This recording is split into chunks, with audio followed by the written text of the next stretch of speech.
Hi, I'm Lucy Miller, and this is Amelia from Othello.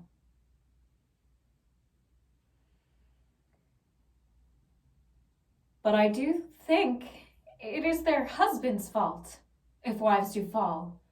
Say they slack in their duties and pour our treasures into foreign laps, or else break out in peevish jealousies, throwing restraint upon us. Or say they strike us and scant our former having in despite, why we have galls, and though we have some grace, yet have us some revenge. Let husbands know their wives have sense like them. They see and smell and have palates for both sweet and sour, as husbands have. What is it that they do when they change us for others? Is it sport? I think it is. And doth affection breed it? I think it doth. Is frailty thus heirs? And have not we affections, desires for sport, and frailty as men have? Then let them use us well. Let's let them know the ills we do, their ills instruct us so. And this is Cressida from Troilus and Cressida.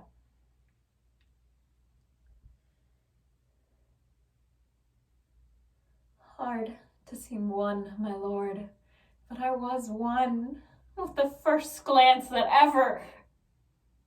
Pardon me. If I confess much, you will play the tyrant. I love you now, but not till now so much, but I might master it. In faith I lie. My thoughts are like unbridled children grown too headstrong for their mother. See, we fools, why have I blabbered? Who will be true to us when we are so unsecret to ourselves? And though I loved you well, I would you not. And yet, good faith, I wish myself a man, or that we women had man's privilege of speaking first. Sweet, bid me hold my tongue, for in this rapture I shall surely speak the thing I shall repent.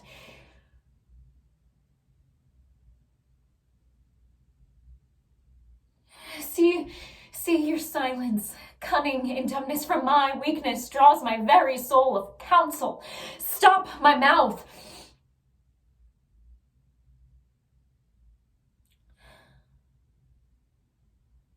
I'm Lucy Miller, and this is Emma from People, Places, and Things by Duncan Macmillan.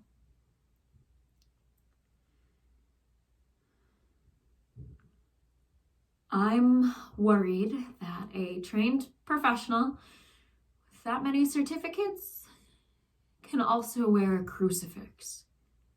I don't think addiction is a disease, and I'm scared and angered that from now on it's either eternal abstinence or binge to death. And I can't surrender to a higher power because there isn't one. There just isn't, and you, as someone who lives in the 21st century, should know that. You want me to conceptualize this universe where I am the sole agent of my destiny, and at the same time, admit my absolute powerlessness. It's a fatal contradiction, and I won't build my foundation on a flawed premise. There's no meaning to anything. There's no beginnings, middles, or ends. And I've woken up in wet sheets, in places I don't recognize, bruises I can't account for, and men I don't know.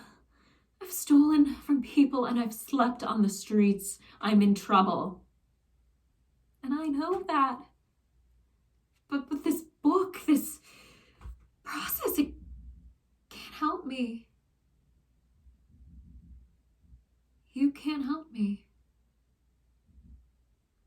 I'm Lucy Miller, and this is Van's Sister from Dog Sees God by Bert B. Royal.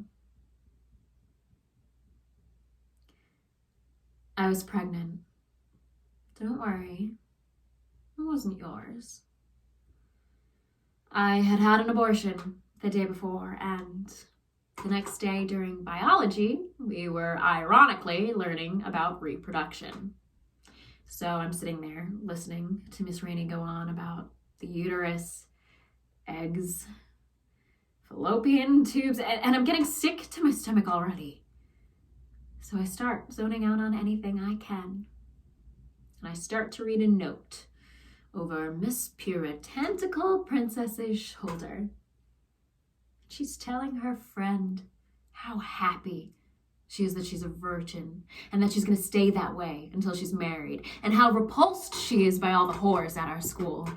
So without thinking, I reached into my pocket and pulled out my cute little red Bic lighter and lit her cute little red hair on fire. And every day in therapy, they ask me if I'm sorry yet. And I just can't be. Bitches like that make me sick. They've made me sick. I'm officially sick, unrepentant, and unremorseful. I've been branded a sociopath. And I have no choice but to believe it.